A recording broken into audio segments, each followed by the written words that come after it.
അപ്പോസ്തല പ്രവർത്തനങ്ങൾ 7-ാം അധ്യായം 1 മുതൽ 60 വരെയുള്ള വാക്യങ്ങൾ. പ്രധാന പുരോഹിതൻ ചോദിച്ചു, ഇതെല്ലാം സത്യമാണോ? അവൻ പ്രതിവചിച്ചു, സഹോദരന്മാരെ, പിതാക്കന്മാരെ, കേട്ടുകൊള്ളുവിൻ. നമ്മുടെ പിതാവായ അബ്രഹാം ആരാനിൽ താമസിക്കുന്നതിന് മുമ്പ് മെസൊപ്പൊട്ടേമിയയിലായിരിക്കുമ്പോൾ മഹ്തുവിന്റെ ദൈവം അവന് പ്രത്യക്ഷനായി. അവനോട് പറഞ്ഞു, നിന്റെ നാട്ടിൽ നിന്ന് ബന്ധുക്കളിൽ നിന്നും നീ പുറപ്പെട്ട് ഞാൻ കാണിച്ചു തരുന്ന ദേശത്തേക്ക് പോവുക. അവൻ കൽദായ ദേശത്തു നിന്ന് പുറപ്പെട്ട് ഹാരാനിൽ താമസമാക്കി. പിതാവിന്റെ മരണത്തിന് ശേഷം അവിടെ നിന്ന് നിങ്ങളിപ്പോൾ വസിക്കുന്ന ഈ ദേശത്തേക്ക് ദൈവം അവനെ കൊണ്ടുവന്നു. എങ്കിലും അവിടുന്ന് അവനെ ഒരവകാശവും ഒരടി സ്ഥലം പോലും കൊടുത്തില്ല.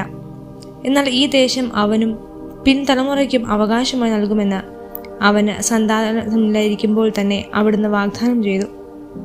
അവന്റെ സന്താനങ്ങൾ മറ്റുള്ളവരുടെ ദേശത്ത് പ്രവാസികളായിരിക്കുമെന്നും അവരെ വിദേശികൾ 400 വർഷത്തേക്ക് അടിമകളായി പീഡിപ്പിക്കുമെന്നും ദൈവം പറഞ്ഞു. ദൈവം വീണ്ടും പറഞ്ഞു, അവർ സേവിക്കുന്ന ജനതയെ ഞാൻ വിധിക്കും. അതിനുശേഷം അവർ പുറപ്പെട്ട് ഈ സ്ഥലത്ത് വന്ന് എന്നെ ആരാധിക്കുകയും ചെയ്യും. പിന്നെ അവിടുന്ന് അവനുമായി പരിച്ഛേദനത്തിന്റെ ഉടമ്പടി ചെയ്തു. അബ്രാഹത്തിൽ നിന്ന് ഇസഹാക്ക് ജനിച്ചു. 8-ാം ദിവസം അവനെ പരിച്ഛേദനം ചെയ്തു. ഇസഹാക്കിൽ നിന്ന് യാക്കോബും യാക്കോബിൽ നിന്ന് 12 ഗോത്രപിതാക്കന്മാരും ജനിച്ചു. ഈ ഗോത്രപിതാക്കന്മാർ അസൂയ കൊണ്ട് ജോസഫിനെ ഈജിപ്തുകാർക്ക് വിറ്റു. എന്നാൽ ദൈവം അവനോട് കൂടെ ഉണ്ടായിരുന്നു. അവിടുന്ന് അവനെ എല്ലാ ദുരിതങ്ങളിൽ നിന്നും സംരക്ഷിച്ചു. ഈജിപ്തിലെ രാജാവായ ഫറവോയുടെ മുമ്പിൽ അവനെ സമ്മതനും ജ്ഞാനിയുമാക്കി. രാജാവ് അവനെ ഈജിപ്തിൻ്റെയും തൻ്റെ ഭവനം മുഴുവൻ്റെയും മേൽ ഭരണാധികാരിയായി നിയമിച്ചു. അങ്ങനെയിരിക്കെ ഈജിപ്തിലും കാനാനിലും ക്ഷാമവും വലിയ കഷ്ടതയും ഉണ്ടായി. നമ്മുടെ പിതാക്കന്മാർക്ക് ഭക്ഷ്യസാധനങ്ങളില്ലാതെ വന്നു. ഈജിപ്തിൽ ധാന്യമുണ്ടെന്ന് കേട്ട യാക്കോബ് നമ്മുടെ പിതാക്കന്മാരെ അങ്ങോട്ട് അയച്ചു. അവർ 2-ാം പ്രാവശ്യം ചെന്നപ്പോൾ ജോസഫ് സഹോദരന്മാർക്ക് തന്നെ വെളിപ്പെടുത്തി. ജോസഫിന്റെ കുടുംബത്തെക്കുറിച്ച് ഫറവോയും മനസ്സിലാക്കി. ജോസഫ് ആളെ അയച്ച് പിതാവായ യാക്കോബിനെയും അവന്റെ എല്ലാ ബന്ധുക്കളെയും വരുത്തി. അവർ 75 പേരുണ്ടായിരുന്നു. യാക്കോബ് ഈജിപ്തിലേക്ക് പോയി. അവനും നമ്മുടെ പിതാക്കന്മാരും മരിച്ചു. അവരെ ഷെക്കേമിലേക്ക് കൊണ്ടുവന്ന് കല്ലറയിൽ സംസ്കരിച്ചു. ഈ കല്ലറ അബ്രഹാം ഷെക്കേമിലെ ഏമോറിന്റെ പുത്രന്മാരിൽ നിന്നും വെള്ളി നാണയങ്ങൾ കൊടുത്ത് വാങ്ങിയതാണ്. അബ്രഹാത്തോട് ദൈവം ചെയ്ത വാഗ്ദാനം പൂർത്തിയാകാറായപ്പോൾ ഈജിപ്തിൽ ജനം വളർന്നു പെരുകി. അവസാനം ജോസഫിനെ അറിയാത്ത ഒരു രാജാവ് അവിടെ അധികാരത്തിൽ വന്നു. അവൻ നമ്മുടെ വംശത്തെ വഞ്ചിച്ചുകൊണ്ട് പിതാക്കന്മാരുടെ ക്രൂരമായി പെരുമാറി.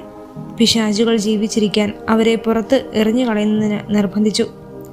ഈ കാലത്ത് മോശ ജനിച്ചു. അവൻ ദൈവത്തിന് പ്രിയങ്കരനായിരുന്നു. 3 മാസത്തോളം പിതൃഭവനത്തിൽ അവൻ വളർന്നു. പുറത്തെറിയപ്പെട്ട അവനെ ഫറവോയുടെ പുത്രി എടുത്ത് സ്വന്തം മകനായി വളർത്തി. ഈജിപ്തുകാരുടെ എല്ലാ വിജ്ഞാനവും മോശ നേടി. വാക്കിലും പ്രവൃത്തിയിലും അവൻ കരുത്തനായിരുന്നു. അവന് 40 വയസ്സ് തികഞ്ഞപ്പോൾ തൻ്റെ സഹോദരരായ ഇസ്രായേൽ മക്കളെ സന്ദർശിക്കാൻ അവൻ അഭിലഷിച്ചു. അവരിലൊരാൾ ഉപദ്രവിക്കപ്പെടുന്നത് കണ്ട് അവൻ സഹായത്തിനെത്തി. ഈജിപ്തുകാരനെ അടിച്ചു വീഴ്ത്തി. ഉപദ്രവിക്കപ്പെട്ടവന് വേണ്ടി പ്രതികാരം ചെയ്യുകയും ചെയ്തു. ദൈവം അവരെ താൻ മുഖാന്തരം മോചിപ്പിക്കുമെന്നും സഹോദരർ മനസ്സിലാക്കുമെന്നും അവൻ വിചാരിച്ചു. എന്നാൽ അവർ അത് മനസ്സിലാക്കിയില്ല. അടുത്ത ദിവസം അവർ ശണ്ട കൂടിക്കൊണ്ടിരിക്കെ അവൻ അവരുടെ അടുത്ത് ചെല്ലാനിടയായി. അവരെ അനുരഞ്ജിപ്പിക്കണമെന്ന് വിചാരിച്ച് അവൻ പറഞ്ഞു, നിങ്ങൾ സഹോദരന്മാരാണ്, എന്തിന് പരസ്പരം ദ്രോഹിക്കുന്നു? അപ്പോൾ അയൽക്കാരനെ ഉപദ്രവിച്ചു കൊണ്ടിരുന്നവർ മോശയെ തട്ടിമാറ്റിക്കൊണ്ട് പറഞ്ഞു, ഞങ്ങളുടെ മേൽ അധികാരിയും വിധികർത്താവുമായി നിന്നെ ആര് നിയമിച്ചു? ഇന്നലെ ഈജിപ്തുകാരനെ കൊന്നതുപോലെ എന്നെയും കൊല്ലാനാണോ നിന്റെ ഭാവം? ഇത് കേട്ട് മോശ മിദ്യാനിലേക്ക് ഓടിപ്പോയി. അവിടെ പരദേശിയായി ജീവിച്ചു. അവിടെ വെച്ച് അവന് 2 പുത്രന്മാർ ജനിച്ചു. 40 വർഷങ്ങൾക്ക് ശേഷം സീനായി മലയുടെ മരുപ്രദേശത്ത് ഒരു മുൾപ്പടപ്പിനുള്ളിൽ അഗ്നിജ്വാലകളുടെ മധ്യേ ഒരു ദൂതൻ അവന് പ്രത്യക്ഷനായി. മോശ ആ ദർശനത്തിൽ അത്ഭുതപ്പെട്ടു. സൂക്ഷിച്ചു നോക്കാൻ അവൻ അടുത്തേക്ക് ചെന്നു. അപ്പോൾ കർത്താവിൻ്റെ സ്വരം കേട്ടു, നിന്റെ പിതാക്കന്മാരുടെ ദൈവമാണ് ഞാൻ, അബ്രാഹത്തിൻ്റെയും ഇസഹാക്കിൻ്റെയും യാക്കോബിൻ്റെയും ദൈവം. ഭയവികുലനായ മോശ അങ്ങോട്ട് നോക്കാൻ ധൈര്യപ്പെട്ടില്ല. കർത്താവ് അവനോട് പറഞ്ഞു, നിന്റെ പാദരക്ഷകൾ അഴിച്ചു മാറ്റുക, നീ നിൽക്കുന്ന സ്ഥലം പരിശുദ്ധമാണ്. ഈജിപ്തിൽ എൻ്റെ ജനം അനുഭവിക്കുന്ന പീഡനങ്ങൾ ഞാൻ വ്യക്തമായി കണ്ടു. അവരുടെ ദീനരോധനം ഞാൻ കേട്ടു. അവരെ വിമോചിക്കാൻ ഞാൻ ഇറങ്ങി വന്നിരിക്കുന്നു. വരൂ, നിന്നെ ഞാൻ ഈജിപ്തിലേക്ക് അയക്കാം. ഞങ്ങളുടെ മേൽ അധികാരിയും വിധികർത്താവുമായി നിന്നെ ആര് നിയമിച്ചു എന്ന് പറഞ്ഞ് അവർ നിരാകരിച്ച മോശയെ തന്നെ മുൾപ്പടർപ്പിൽ പ്രത്യക്ഷനായ ദൂതൻ വഴി ദൈവം അവരുടെ അധികാരിയും വിമോചകനുമാക്കി അയച്ചു. ഈജിപ്തിലും ചെങ്കടലിലും 40 വർഷം മരുഭൂമിയിലും അത്ഭുതങ്ങളും അടയാളങ്ങളും പ്രവർത്തിച്ചുകൊണ്ട് അവൻ അവരെ നയിച്ചു. ദൈവം നിങ്ങളുടെ സഹോദരൻ എന്നെപ്പോലെ ഒരു പ്രവാചകനെ നിങ്ങൾക്കായി ഉയർത്തുമെന്ന് ഇസ്രായേൽ മക്കളോട് പ്രഖ്യാപിച്ചത് ഈ മോശയാണ്. സീനായി മലയിൽ വെച്ച് തന്നോട് സംസാരിച്ച ദൂതനോടും നമ്മുടെ പിതാക്കന്മാരുടെ കൂടെ മരുഭൂമിയിലെ സംഘത്തിലായിരുന്നവനും നിങ്ങൾക്ക് നൽകാനായി ജീവവചസ്സുകൾ സ്വീകരിച്ചവനും ഇവനാണ്. നമ്മുടെ പിതാക്കന്മാർ അവനെ അനുസരിച്ചില്ല. അവർ അവനെ നിരാകരിക്കുകയും ഉള്ളതുകൊണ്ട് ഈജിപ്തിലേക്ക് തിരിയുകയും ചെയ്തു. അവർ അഹ്റോനോട് ആവശ്യപ്പെട്ടു, ഞങ്ങളെ നയിക്കാൻ ദേവന്മാരെ നിർമ്മിച്ചു തരിക. ഞങ്ങളെ ഈജിപ്തിൽ നിന്ന് നയിച്ചു കൊണ്ടുവന്ന മോശയുണ്ടല്ലോ, അവൻ എന്ത് സംഭവിച്ചുവെന്ന് നിങ്ങൾ അറിഞ്ഞുകൂടാ. അവർ ആ ദിവസങ്ങളിൽ ഒരു കാളയെക്കുട്ടിയെ നിർമ്മിച്ച് ആ വിഗ്രഹത്തിൽ നിന്ന് ബലി അർപ്പിച്ചു. സ്വന്തം കരവേലകളിൽ അവർ ആഹ്ലാദ പ്രകടനം നടത്തി. ദൈവം അവരിൽ നിന്ന് മുഖം തിരിക്കുകയും ആകാശശക്തികളെ ആരാധിക്കാൻ അവരെ കൈവിടുകയും ചെയ്തു. പ്രവാചകന്മാരുടെ പുസ്തകത്തിൽ ഇപ്രകാരം രേഖപ്പെടുത്തിയിരിക്കുന്നു: ഇസ്രായേൽ ഭവനമേ, 40 വർഷം മരുഭൂമിയിൽ നിങ്ങൾ എനിക്ക് ബലിമൃഗങ്ങളെ നൽകുകയോ ബലികൾ അർപ്പിക്കുകയോ ചെയ്തിട്ടുണ്ടോ? ആരാധിക്കാനായി നിങ്ങൾ നിർമ്മിച്ച ബിംബങ്ങളുടെയും മോളോക്കിൻ്റെയും കൂടാരവും റോംഫാദേവന്റെ നക്ഷത്രവും നിങ്ങൾ ചുമന്നുകൊണ്ട് നടന്നു. ബാബിലോണിനും അപ്പുറത്തേക്ക് നിങ്ങളെ ഞാൻ നാടുകടത്തും. മരുഭൂമിയിൽ നമ്മുടെ പിതാക്കന്മാർക്കൊരു സാക്ഷ്യ കൂടാരമുണ്ടായിരുന്നു. മോശ കണ്ട മാതൃകയിൽ നിർമ്മിക്കണമെന്ന ദൈവം അവനോട് കൽപ്പിച്ചതിന് ശേഷം തീർത്ത കൂടാരം. തങ്ങളുടെ മുമ്പിൽ നിന്ന് ദൈവം ബഹിഷ്കരിച്ച വിജാതിരുടെ ഭൂമിയിലേക്ക് നമ്മുടെ പിതാക്കന്മാർ ജോഷയുമൊത്ത് പ്രവേശിച്ചപ്പോൾ അത് കൂടെ കൊണ്ടുപോന്നു. ദാവീദിന്റെ കാലം വരെ അത് അവിടെ ഉണ്ടായിരുന്നു. ദൈവം അവനിൽ പ്രസാദിച്ചു. യാക്കോബിന്റെ ദൈവത്തിനായി ഒരു ആലയം പണിയാൻ അവൻ അനുവാദം അപേക്ഷിച്ചു. എങ്കിലും സോളോമനാണ് അവിടത്തേക്ക് ആലയം പണിയിച്ചത്. എന്നാൽ കരങ്ങളാൽ നിർമ്മിതമായ ഭവനങ്ങളിൽ അത്യുന്നതൻ വസിക്കുന്നില്ല. പ്രവാചകൻ ഇപ്രകാരം പറയുന്നു: സ്വർഗം എൻ്റെ സിംഹാസനം, ഭൂമി എൻ്റെ പാദപീഠവും. കർത്താവ് അരുളി ചെയ്യുന്നു: ഏതു തരം ഭവനം നിങ്ങൾ എനിക്ക് വേണ്ടി നിർമ്മിക്കും? ഏതാണ് എൻ്റെ വിശ്രമസ്ഥലം? ഇവയെല്ലാം എൻ്റെ കരവേലകൾ തന്നെയല്ലേ? മർക്കടമുഷ്ടിക്കാരെ, ഹൃദയത്തിലും കാതുകളിലും അപരിചിതരെ, നിങ്ങളെല്ലാം ഇപ്പോഴും പരിശുദ്ധാത്മാവിനോട് മല്ലടിക്കുന്നു. നിങ്ങളുടെ പിതാക്കന്മാരെ പോലെ തന്നെയാണ് നിങ്ങളും. ഏത് പ്രവാചകനുണ്ട് നിങ്ങളുടെ പിതാക്കന്മാർ പീഡിപ്പിക്കാത്തതായി?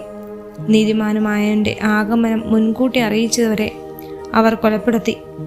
നിങ്ങൾ അവനെ ഒറ്റിക്കൊടുക്കുകയും വധിക്കുകയും ചെയ്തു. നിങ്ങൾക്ക് ദേവദൂതന്മാരിലൂടെ നിയമം ലഭിച്ചു, എങ്കിലും നിങ്ങളത് പാലിച്ചില്ല. അവരത് കേട്ടപ്പോൾ അവൻ്റെ നേരെ കോപാഗ്രന്തനായി പല്ല് കടിച്ചു. എന്നാൽ അവൻ പരിശുദ്ധാത്മാവിൽ നിറഞ്ഞ് സ്വർഗത്തിലേക്ക് നോക്കി ദൈവത്തിൻ്റെ മഹത്വം ദർശിച്ചു. ദൈവത്തിൻ്റെ വലത്ത് ഭാഗത്ത് യേശു നിൽക്കുന്നത് കണ്ടു. അവൻ പറഞ്ഞു, ഇതാ സ്വർഗം തുറന്നിരിക്കുന്നതും മനുഷ്യപുത്രൻ ദൈവത്തിലേക്ക് വലത്ത് ഭാഗത്ത് നിൽക്കുന്നതും ഞാൻ കാണുന്നു. അവർ ഉച്ചത്തിൽ ആക്രോശിച്ചുകൊണ്ട് ചെവി പൊത്തുകയും അവൻ്റെ നേരെ ഒന്നാകെ പാഞ്ഞെടുക്കുകയും ചെയ്തു. അവർ അവനെ നഗരത്തിന് പുറത്താക്കി കല്ലെറിഞ്ഞു. സാക്ഷികൾ തങ്ങളുടെ വസ്ത്രങ്ങൾ സാവൂൾ എന്ന ഒരു യുവാവിൻ്റെ കാൽക്കൽ അഴിച്ചുവെച്ചു. അനന്തരം അവർ സ്തേഫാനോസിനെ കല്ലെറിഞ്ഞു. അപ്പോൾ അവൻ പ്രാർത്ഥിച്ചു, കർത്താവായ യേശുവേ, എൻ്റെ ആത്മാവിനെ കൈക്കൊള്ളണമേ. അവൻ മുട്ടുകുത്തി വലിയ സ്വരത്തിൽ അപേക്ഷിച്ചു, കർത്താവെ, ഈ പാപം അവരുടെ മേൽ ആരോപിക്കരുത്. ഇത് പറഞ്ഞ് അവൻ മരണനിദ്ര പ്രാപിച്ചു.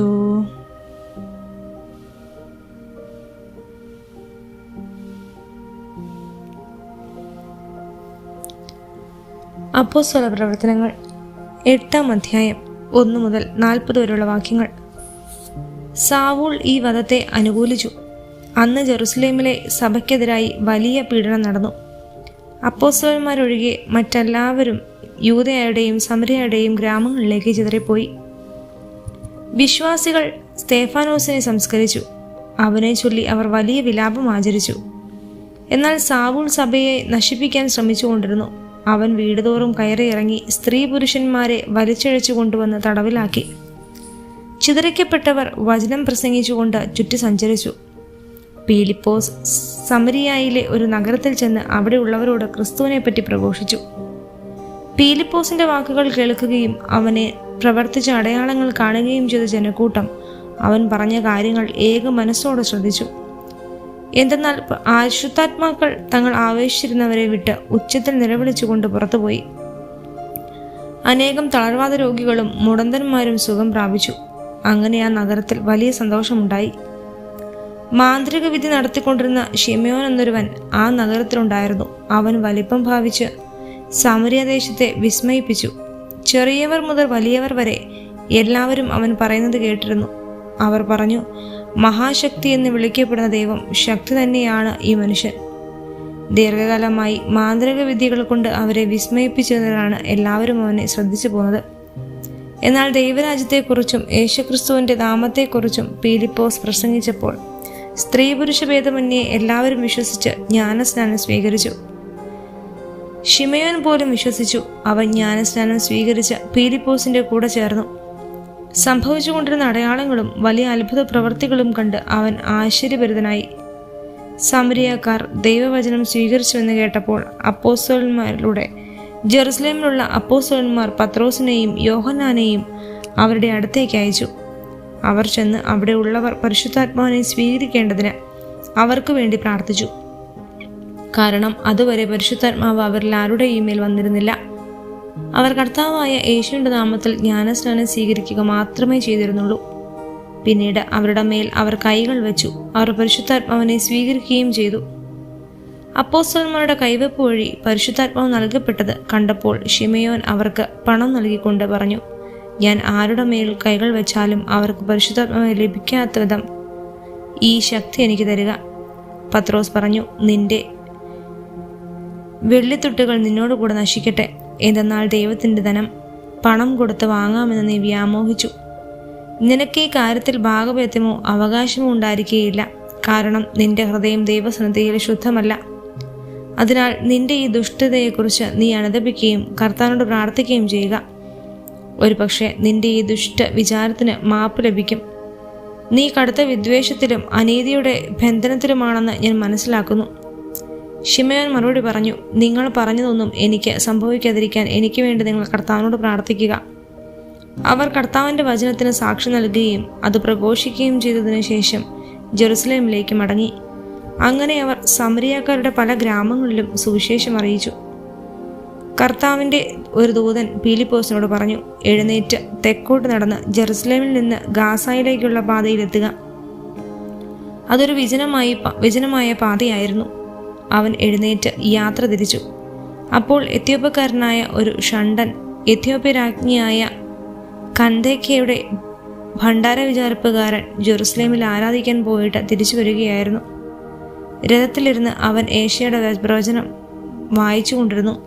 ആത്മാവ് പീലിപ്പോസിനോട് പറഞ്ഞു, ആ രഥത്തെ സമീപിച്ച് അതിനോട് ചേർന്ന് നടക്കുക. പീലിപ്പോസ് അവൻ്റെ അടുക്കൽ ഓടിയെത്തി.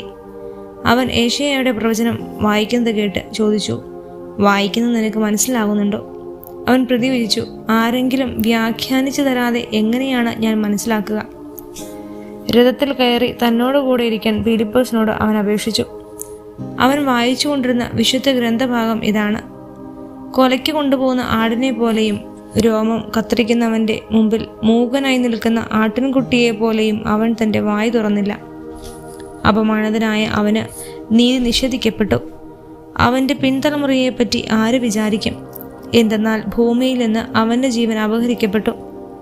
ഷണ്ടൻ പീലിപ്പോസിനോട് ചോദിച്ചു, ആരെക്കുറിച്ചാണ് പ്രവാചകൻ ഇത് പറയുന്നത്? തന്നെക്കുറിച്ച് തന്നെയോ അതോ മറ്റൊരാളെക്കുറിച്ചോ? അപ്പോൾ പീലിപ്പോസ് സംസാരിക്കാൻ തുടങ്ങി. ഷണ്ടൻ വായിച്ച് വിശുദ്ധ ഗ്രന്ഥഭാഗത്ത് നിന്ന് ആരംഭിച്ചു. അവനോട് യേശുവിൻ്റെ സുവിശേഷം പ്രസംഗിച്ചു. അവർ പോകുമ്പോൾ ഒരു ജലാശയത്തിലെങ്കിലെത്തി. അപ്പോൾ ഷണ്ടൻ പറഞ്ഞു, ഇതാ വെള്ളം. എന്നെ ജ്ഞാനസ്നാനപ്പെടുത്തുന്നതിന് എന്തെങ്കിലും തടസ്സമുണ്ടോ? രഥം നിർത്താൻ അവൻ ആജ്ഞാപിച്ചു. അവർ ഇരുവരും വെള്ളത്തിലിറങ്ങി. പീലിപ്പോസ് ഷണ്ടന് സ്നാനം നൽകി. അവർ വെള്ളത്തിൽ നിന്ന് കയറിയപ്പോൾ കർത്താവിൻ്റെ ആത്മാവ് പീലിപ്പോസിനെ സംവഹിച്ചു കൊണ്ടുപോയി. ഷണ്ടൻ അവനെ പിന്നീട് കണ്ടില്ല. സന്തോഷഭരിതനായി അവൻ യാത്ര തുടർന്നു. താൻ അസോതോസിൽ എത്തിയതായി പീലിപ്പോസ് കണ്ടു. എല്ലാ നഗരങ്ങളിലും ചുറ്റി സഞ്ചരിച്ച് സുവിശേഷം പ്രസംഗിച്ച് അവൻ കേസരയായിലെത്തി.